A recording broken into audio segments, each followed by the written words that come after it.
Asha, welcome. Always a pleasure to have you. Thank you, Martin. Happy to be here. You're busy now being an angel investor, apart from many other things you have been doing all these years. One of the first steps for an entrepreneur, once he has the idea validated, is how to reach out to angels. And people like you are always looking for those kind of opportunities and new ideas. I have a two-part question. One is, when people approach you, what is the best way that they should reach out to people? What is your advice for them to come to the level where they're ready to now talk to or pitch to angels? And the second part is, going back to your years when you and Rajiv started investing with Sergey and Google and other big players. I think when you look at technology, it has evolved, and we are now focused mostly on social media. Everything is built around that.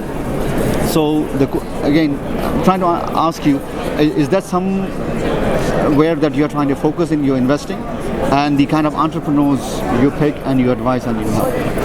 Excuse me. On the Web 1.0 days, yes, our investments were in core technologies like search engines and the web infrastructure. In the Web 2.0 and the Web 3.0 now, as I see it, our investments are largely built on the ecosystems, large ecosystems like those of Google, of course, because it's our home company, and even Facebook. So a lot of the current investments that I'm making are, I'll give you an example. One of them is a company called 1618, started by an ex-Google fellow called Shiva Kumar, and it's in the space of, of sort of streamlining urban networks and making them rich and making them more interactive. The second company is called Concept.io. It has an app called Swell, and it's in the space of audio. So it pumps audio which is tailored to your needs as a user.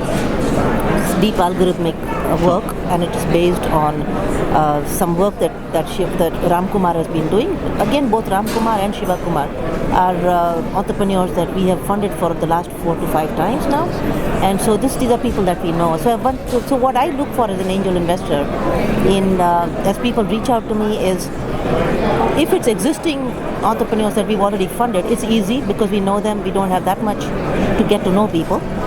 But if it's a brand new entrepreneur who's reaching out for the first time, what I recommend is that they first connect with somebody in my network, and our network is huge. They could go to something called rajivcircle.org, which has lots of contacts already.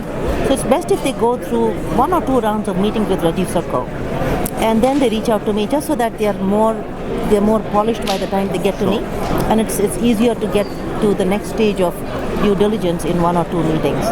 The spaces that I'm investing in are around advertising mediation, around the mobile content, and about streaming of mobile content, and just sort of secure mobile streaming. Those are the few areas that I'm working on right now.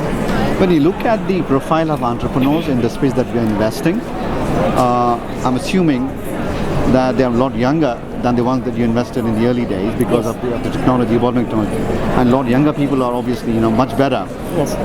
But beyond that, the zeal, the spirit, the focus, do you draw some similarities between the Web 1.0 days to the current crop of young kids? Completely. An entrepreneur is an entrepreneur, whether they are born now or whether they were born 30 years ago. An entrepreneur is somebody, especially for seasoned folks like me, it's very easy to spot them and see who's going to be having the drive to continue their entrepreneurial passion even long after the first company exits or does not exit. And so nothing has changed there. I think what has changed now is that from Web 1.0, the kind of resources that entrepreneurs had at that time were much fewer than what people have now. Now these are days of instant connectivity. You can, very quickly get your business validated and run by early first few million customers in a heartbeat now. And that wasn't the case a few years ago. So let's talk about your foundation, the Motwani Jadeja Family Foundation, the premise of the foundation and where you're focusing in terms of investing and empowering a lot of people around the globe. So the family foundation, the Motwani Jadeja Family Foundation, is an entity that I set up because, for last many years, Rajiv and I have been doing lots of charitable giving. and the as our giving, as the corpus of giving has been growing, we felt there was a need to have a structure and an entity around in which we could, through which we could do the investing. This is largely social investing. Now, when I say charitable investing, I would like to point out to a model of charitable investing which is kind of sustainable. So, if you look at something called Acumen Fund in New York, that's the model that we follow, which is sort of patient capital. So you invest in things around, and we invest in especially in two areas. One is in early childhood learning, and the second one is in the girl child. And both these areas, what we do is we invest with with a horizon, which is a much longer time horizon.